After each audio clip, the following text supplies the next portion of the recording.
बांझ का दर्द, एक औरत की कहानी। नमस्कार दोस्तों, आप सभी का दिल से स्वागत है। तो दोस्तों, आज हम बांझ का दर्द की एक रुला देने वाली प्रेरक कहानी लेकर आए हैं। ये कहानी आपके जीवन में बहुत कुछ सीखा देगी, इसे जरूर पढ़े। कम्मो ये नाम सारे मोहल्ले में आम था। मोहल्ले वालों के मुंह पर कम्मो नाम रखा ही रहता था। कम्मो यानी कमला। कमला हंसमुख और चंचल स्वभाव की महिला है, जो दूसरों के सहयोग करने वाली महिला है। उसकी आवाज हर गली में गूंजती है। हर घर की महिला जब तक कम्मो से बात नहीं कर लेती, तब तक उनको चैन नहीं मिलता। कम्मो मोहल्ले के हर किसी से मिलनसार है। वह सुख दुख में उनका हाथ बटाती है। कमला के 2 बेटे हैं। बड़े बेटे की शादी 3 साल पहले हो गई थी। उसके एक बेटा है, जिसे कम्मो पूरे दिन मोहल्ले के हर घर में लिए घूमती है। कमला के घर में पूरे दिन खुशियों की किलकारी गूंजती है। कम्मो के छोटे बेटे की शादी है। कम्मो आजकल घर के काम में व्यस्त है। कभी बाजार से सामान खरीद कर लाती है, तो कभी घर की साफ सफाई में। इसलिए आजकल मोहल्ले में उसका शोर शराबा कम ही रहता है। छोटे बेटे का बड़े धूमधाम से ब्याह रचाया गया। घर में खूबसूरत और गुणवान बहू आई। कम्मो उसकी प्रशंसा पूरे मोहल्ले में करती हुई नहीं थकती थी। कम्मो के घर में खुशियों का खजाना था। हर कोई उसके परिवार की प्रशंसा करते हुए नहीं थकता था। धीरे धीरे समय बीतता गया। लगभग 3 साल हो गए। कम्मो के छोटे बेटे की कोई संतान नहीं हुई। अब कम्मो परेशान रहने लगी।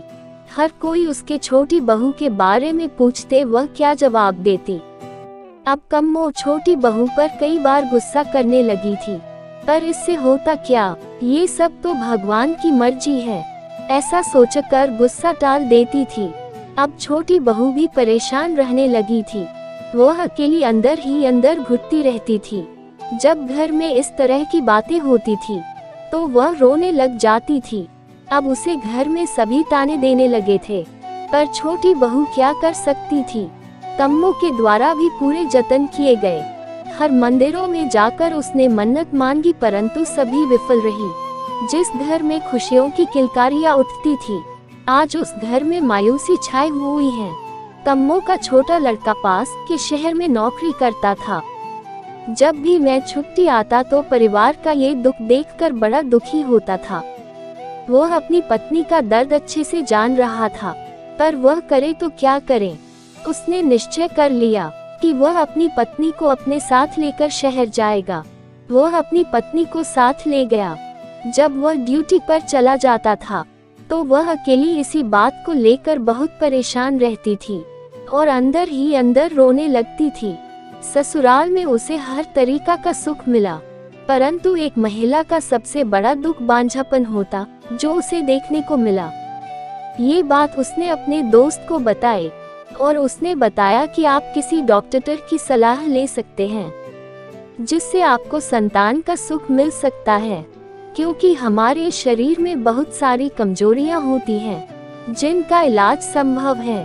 अगले दिन दोनों तैयार होकर डॉक्टर के पास गए और डॉक्टर से अपनी समस्या बताएं। डॉक्टर ने कुछ टेस्ट कराए और उनको कहा कि चिंता की कोई बात नहीं है, आपको संतान सुख मिल जाएगा।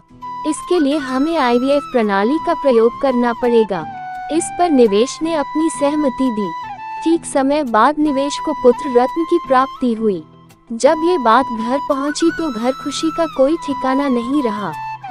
कम्मो ने पूरे मोहल्ले में खूब मिठाई बांटी और खुशियां मनाई। जो कभी ताना देती थी, उनके सर घरों पानी गिर गया। हर किसी की आंखों में खुशी के आंसू थे।